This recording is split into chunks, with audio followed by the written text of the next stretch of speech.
बहुत पहले बेथलहम के एक छोटे से अस्तबल में एक बच्चे का जन्म हुआ। उसका नाम यीशु था।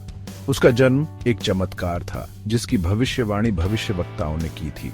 फरिश्तों ने उसके आने का गीत गाया। वह परमेश्वर का प्रेम का उपहार था जिसे दुनिया को बचाने के लिए भेजा गया था। मरियम उसकी माँ और यूसुफ उसके धरती के पिता ने उसकी देखभाल की। उन्होंने उसे परमेश्वर के प्रेम के बारे में सिखाया। बचपन से ही यीशु ने ज्ञान और दया दिखाई। वह खास था। वह परमेश्वर का पुत्र था। जैसे जैसे यीशु बड़ा हुआ उसने यात्रा की और शिक्षा दी। उसने सभी के लिए परमेश्वर के प्रेम के बारे में बताया। उसने क्षमा और दया के बारे में सिखाया। उसकी बातों ने कई लोगों के दिलों को छुआ। यीशु ने चमत्कार भी किए। उसने बीमारों को चंगा किया और जरूरतमंदों की मदद की। उसने तूफानों को शांत किया और मरे हुओं को भी जीवित किया।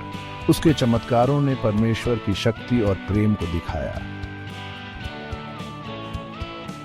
यीशु ने 12 शिष्यों को अपना अनुसरण करने के लिए चुना।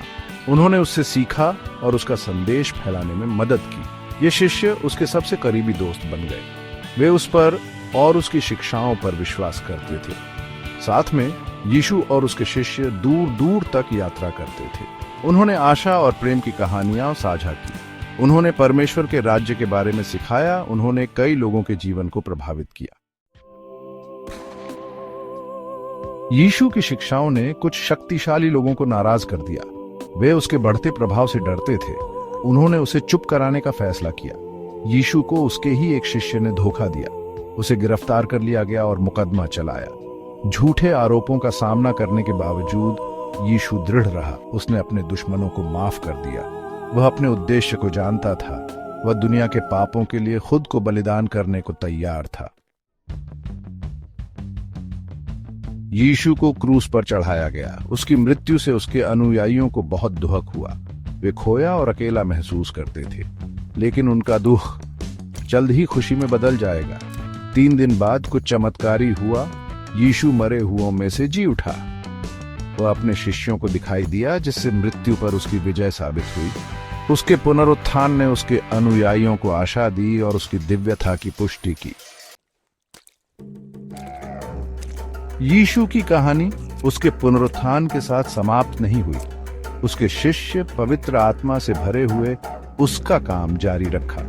उन्होंने प्रेम और क्षमा का उसका संदेश फैलाया। उन्होंने दूर दूर तक यात्रा की, अपने अनुभव साझा किए। उन्होंने कलीसियाएं और समुदाय स्थापित किए। उन्होंने यीशु की शिक्षाओं को लिखा। उनके विश्वास ने दुनिया भर में ईसाई धर्म फैलाने में मदद की। यीशु का जीवन और शिक्षाएं कार्य में प्रेम का एक शक्तिशाली उदाहरण प्रस्तुत करती हैं। उसने गरीबों और बीमारों की देखभाल की। उसने अन्याय को चुनौती दी और हाशिए पर रहने वालों के लिए आवाज उठाई। उसका उदाहरण हमें भी ऐसा ही करने के लिए प्रेरित करता है। हमें अपने पड़ोसियों से वैसे ही प्रेम करने के लिए कहा गया है जैसे हम खुद से करते हैं। हमें दूसरों को क्षमा करने के लिए कहा गया है जैसे यीशु ने हमें क्षमा किया। हमें सेवा और करुणा का जीवन जीने के लिए कहा गया है। जो हम करते हैं उसमें परमेश्वर के प्रेम को दर्शाते हैं। दुनिया अक्सर अंधेरी और निराशाजनक लग सकती है। हम चुनौतियों और अनिश्चितताओं का सामना करते हैं, लेकिन यीशु प्रकाश की किरण प्रदान करता है।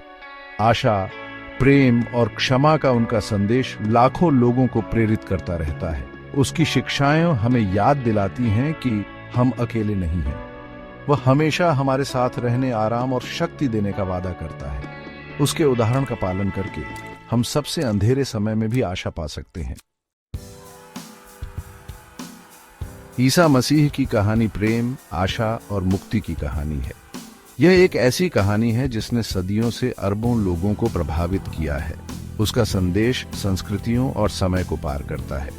यीशु के बारे में सीखकर हम प्रेम और बलिदान का सही अर्थ खोजते हैं। हमें बेहतर भविष्य की आशा मिलती है।